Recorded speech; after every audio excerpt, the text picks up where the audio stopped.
Khatan bermaksud memotong lebihan kulit di bahagian alat sulit sama ada bagi wanita ataupun lelaki. Khatan atau bersunat merupakan salah satu cara membersihkan alat sulit kerana zakar dan faraj merupakan tempat di mana pembiakan kuman-kuman yang boleh memudaratkan. Terdapat banyak faedah berkhatan menurut sains dan kesihatan. Secara saintifiknya, ia memberi nilai tambah yang besar terhadap kesihatan manusia. Ia juga memberi manfaat kepada pasangan wanitanya walaupun kaum lelaki yang berkhatan. Bagaimana pula pandangan atau ajaran Islam dan Kristian tentang berkhatan?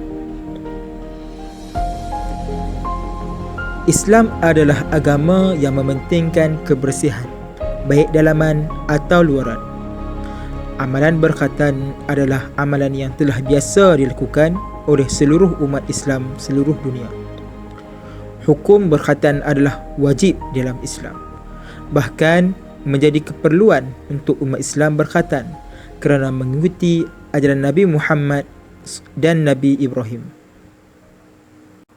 ثم أوحينا إليك أن اتبع ملة إبراهيم حنيفا وما كان من المشركين. Dalam surah An-Nahl ayat 123 yang bermaksud, kemudian ikutlah agama Ibrahim yang berdiri teguh di atas jalan yang benar, dan dia bukanlah termasuk orang-orang yang menyekutukan Allah. Salah satu syariat Nabi Ibrahim adalah berkhatan. Allah memerintahkan kepada umat Nabi Muhammad untuk mengikuti ajaran Nabi Ibrahim. Oleh sebab itulah semua manusia ataupun umat Islam bersunat ataupun berkhatan pada hari ini.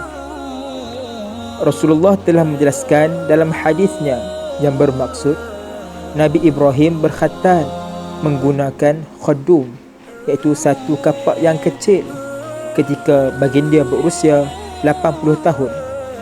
Hadis riwayat Bukhari dan Muslim. Jelaslah dari ayat Al-Quran yang dikuatkan dengan nasnya tentang pensyariatan khatan bagi umat Islam.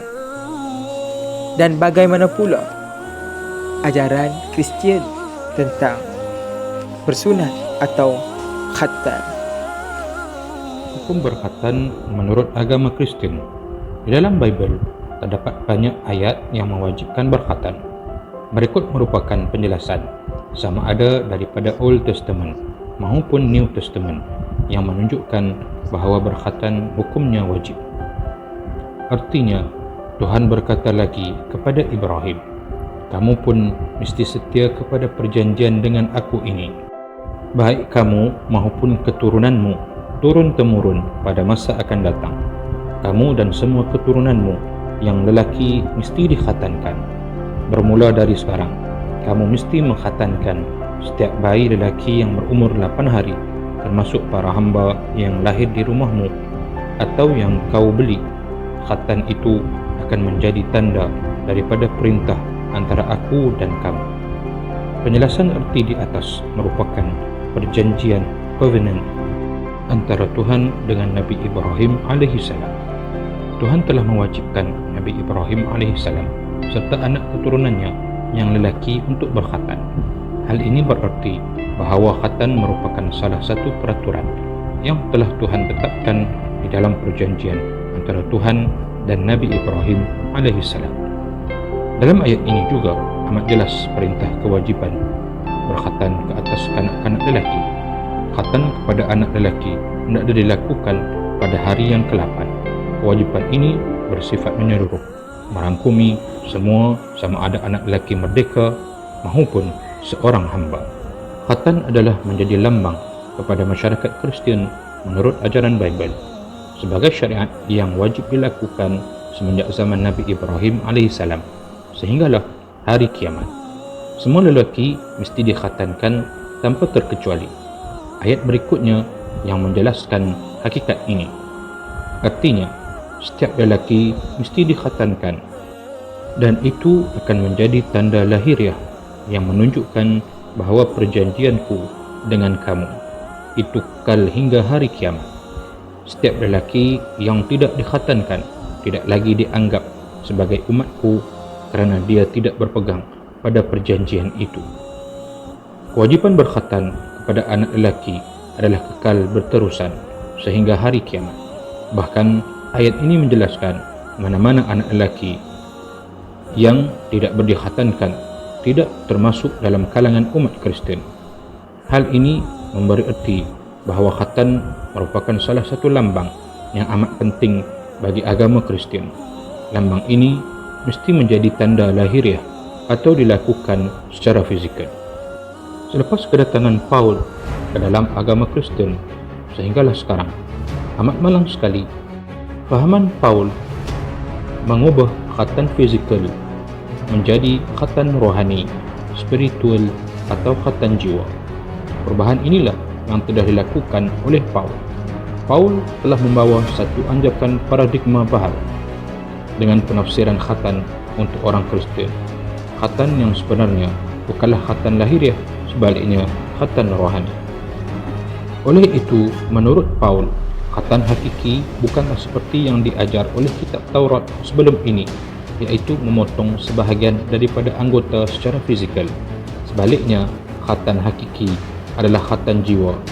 Pernyataan sedemikian merupakan penyelewengan secara jelas dan nyata yang telah berjaya dilakukan oleh Paul dalam agama Kristian. Menurut ajaran Paul, khatan hakiki adalah khatan rohani, tapi bukan khatan fizikal. Agama Islam dan agama Kristian merupakan agama yang memiliki akar yang sama. Namun, agama Kristian telah diselewengkan oleh mereka yang tidak bertanggungjawab, manakala Islamlah yang merupakan agama yang benar sehingga ke hari ini. Bagi agama Islam, berkhatan merupakan ubudiyah kepada Allah Subhanahu wa taala seperti yang dilakukan oleh Nabi Ibrahim alaihi salam, dan Islam sangat konsisten melakukannya sehinggalah hari ini. Bagi agama Kristian pula, pada mulanya berkhatan merupakan satu perkara yang penting di dalam agama mereka. Akan tetapi, datangnya tangan-tangan jahat yang mengubah dengan sesuka hati dan menurut fahaman sendiri, sehinggakan pada hari ini orang-orang Kristian memandang berkhatan sebagai perkara yang tidak terlalu penting di dalam agama mereka. الذين آتيناهم الكتاب يعرفونه كما يعرفون أبناءهم وإن فريقا منهم ليكتمون الحق وهم يعلمون